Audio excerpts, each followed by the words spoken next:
Bhí bus foigal Laochra Gael agus bhí má túmaid don chatarne agus hanig me na lads foigal agus thar wave mór den na lads.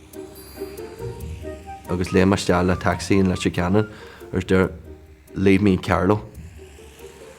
Agus bhí má cancer Brian ar a phone agus dúirt man, don't you worry Brian, I'm on the way to Carlo. I'm going to get you started now. And they're Brian Lum or they're a Friar Hirsch arm. No, Éamon, we're down Clare here. Stop a taxi. Calmers go Guji Clare. So landed ma in Clare. He was pissed like.